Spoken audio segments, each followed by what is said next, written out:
Hello বন্ধুরা, good morning. কেমন আছো তোমরা? আশা করছি সকলে ভালো আছো, সুস্থ আছো। আর আমরাও মোটামুটি ভালোই আছি। আর দাদুর আজকে 4 দিন হসপিটালে ভর্তি হয়েছে দাদু। তো আজকে দাদুকে ছুটি দিয়ে দেবে। তো গতকাল রাতে ডাক্তার এসে দেখেছে, দেখে নিয়ে ছুটি লিখে দিয়েছে। তো আজকে সকালে আনতে যাব। তো তার জন্য কিন্তু তাড়াহুড়ো করে রান্নাবান্নাটা সেরে নিচ্ছি। আর রান্নাবান্না সেরে নিচ্ছি বলতে এখন অনেক কিছুই কিন্তু আমাদের হয়ে গেছে। লাস্টে মাছটা নিয়েছিল মা, তো মাছটা আমি একবারে করে নিচ্ছি। আর এটা তো ইলিশে মাছ, আর মাছটা খেতে ভালোবাসে আমার সোনা মা আর তোমাদের দাদা ভাই দুইজনাই। তো যাই হোক, মাছটা একটু কষা কষা করে করেছি, তারপরে টুকটাক সেরে দেখো এখন বাজে 10:40। আর সোনামাকে নিয়ে কিন্তু আমি বেরিয়ে পড়েছি। সোনামাকে গিয়ে স্কুলে নামাবো, তারপরেই দাদুকে আনতে যাব। আর আজকে কিন্তু আমি একাই যাচ্ছি, মাও যাচ্ছে না, বাবাও যাচ্ছে না। তার কারণ আমি মা বাবাকে বললাম যে থাক, তোমাদের যেতে হবে না, আমি একাই যাচ্ছি। আর বাড়িতে আসলে ধরো দাদুকে স্নানের গরম জলটা করে দিতে হবে। এবার বাড়ি থাকলে পরে মা তাহলে রেডি করে রাখতে পারবে, এই কারণে মাকেও আসতে দিইনি। তো যাই হোক, মাম্মামকে তো স্কুলে নামিয়ে দিয়েছি, তারপরে কিন্তু দেখো আমি কিন্তু হসপিটালে চলে এসেছি। আর আসার সময় অল্প দুটো দাদুর জন্য খাবারও নিয়ে এসেছি। তার কারণ কি বলো তো, বাড়ি যেতে যেতে তো একটু বেলা হয়ে যাবে, 12টা সাড়ে 12টা বাজবে। তো দাদুর যেহেতু খিদে পেয়ে যাবে, এই কারণে অল্প দুটো খাইয়ে নিয়ে যাচ্ছি এখান থেকে। তো ডাক্তার এখনও আসেনি, সেই গতকালকে রাতে এসেছিল। তো তারপর কিন্তু সকালে রাউন্ডে আজকে আসেনি। অন্য দিন রাউন্ডে চলে আসে, কিন্তু দাদু বললো আজকে সকালে আসেনি। তো যাই হোক, আমি এখানে চলে এসেছি। একবারে যে ফর্মালিটিগুলো ছিল, মানে কিছু সই করার, তো সেইগুলো সই করেছি, করে কিন্তু দাদুর ছুটিটা হয়ে গেছে। আর এদিকে দাদুদের হাতে চ্যালেঞ্জটা করা ছিল, তো সেটাই খোলার জন্য একটা কাকু আসলো। আর আমি সত্যি কথা বলতে আমি না এরকম দেখতে পারি না, আমার খুব ভয় লাগে। আর কি বলতো, দাদু যখন চ্যালেঞ্জটা খুলছিল আমি কিন্তু ওই সাইডে মুখ ঘুরেছিলাম। তো যাই হোক, যে তাকিয়ে দেখি না চ্যালেঞ্জটা খোলা হয়ে গেছে।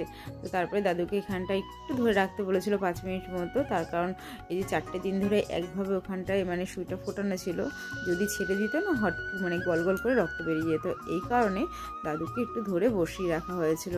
তো তারপরে এই দেখো, দাদু আর আমি বেরিয়ে পড়েছি উপর থেকে, নিচতলায় চলে এসেছি। আর গতকালকের ভিডিওতে এক দিদিভাই কমেন্ট করেছিল দাদু এখন কেমন আছে।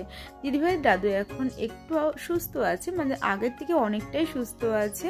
তো দাদুকে নিয়ে এখন বাড়ির দিকে যাব। আর এদিকে কিছু ওষুধ ছিল নেওয়ার, তো সেই জন্য কিন্তু আমি লাইনে দাঁড়িয়ে পড়েছি। তো এখান থেকে 5-7 রকম ওষুধ দেওয়া হয়েছে, আর বাদ বাকি 4 রকম আমাকে বাইরের থেকে কিনে নিতে হবে। তো এই কারণে লাইনে দাঁড়িয়েছিলাম। তো এখান থেকে ওষুধ নিয়ে আমি আর দাদু দুজনেই কিন্তু টোটোতে এখন রয়েছি। তো চলো, প্রায় 20 থেকে 25 মিনিট লাগবে বাড়ি যেতে। তো তারপরে আবার ও বাড়িতে যাব, দাদুকে দিয়ে তারপরে আবার ওই বাড়ি যাব। আর এদিকে দেখো আজকে কি সুন্দর, এদিকে যেহেতু পয়লা বৈশাখ চলে এসেছে, তো সেলের বাজারও কিন্তু বসে গেছে। তো এইদিকে 4 দিন দৌড়াদৌড়িতে না অতটা টেনশন মাথায় ছিল যে এতটা ওইদিকে তাকাতেই পাইনি। তো যাই হোক, আজকে দেখতে দেখতে আসলাম, অন্য একদিন আমি আসবো সেলে বাজারে। তো সেইগুলো তোমাদের সঙ্গেও দেখাবো, শেয়ার করব সমস্ত কিছু। তার জন্য কিন্তু আমার ভিডিওগুলো তোমাদেরকে কিন্তু দেখতে হবে। তো যাই হোক, দেখো ও বাড়িতে দাদুকে দিয়ে আমি এসে স্নান খাওয়া দাওয়া করে তারপরে রাত্রে রান্নাবান্নাও কিন্তু আমার কমপ্লিট হয়ে গেছে। আর এখন সন্ধে পুজো দিয়ে চলে এসেছি কিন্তু চা নিয়ে। আর এই ঘরে তো আমাদের দুজনের চাটা নিয়ে নিয়েছি। আর ওই ঘরে কিন্তু সোনামাও রয়েছে, আর বাবা, আমার ননদ আর মা, 4 জনা রয়েছে ওই ঘরে।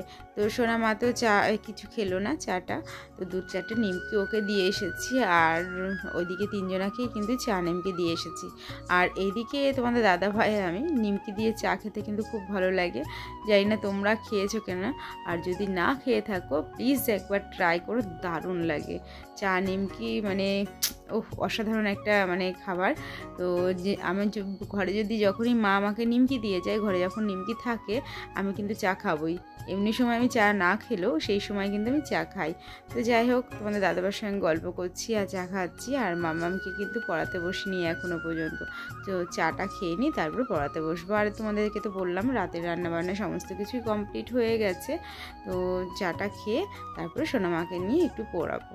তো চলো, এদিকে আমি চা খাচ্ছিলাম আর তোমাদের দাদাভাইয়ের বন্ধু এসে হাজির হয়ে গেছে। তো যাই হোক, ও যেহেতু চলে এসেছে, এখানে তো বসে আর থাকা সম্ভব না আমার। তো ওদেরকে দুজনাকে ছেড়ে দিয়ে আমি কিন্তু ও ঘরে চলে গেছিলাম। তো সোনামাকে পড়িয়ে তারপরে কিন্তু এই যে একটু টিভি দেখা হয়েছিল।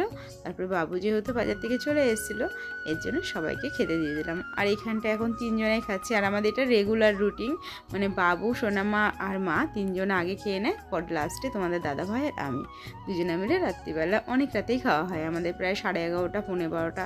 এর জন্য কোনো রকম তোমাদের সঙ্গে তখন ভিডিও শেয়ার করতে পারি না, মানে আমাদের খাওয়ার ভিডিওটা। তো এদিকে তো বাবু সোনামার খাওয়া হয়ে গেছে, বাবু আর মা বাকি আছে, আর আমি এদিকে বসেই আছি। তো চলো, আজকের মতো ভিডিওটা আমি এখানেই এন্ড করছি। আবার একটা নতুন ভিডিও নিয়ে আগামীকাল আবারও তোমাদের সঙ্গে দেখা হচ্ছে। তো সবাই ভালো থেকো, টাটা, গুড নাইট।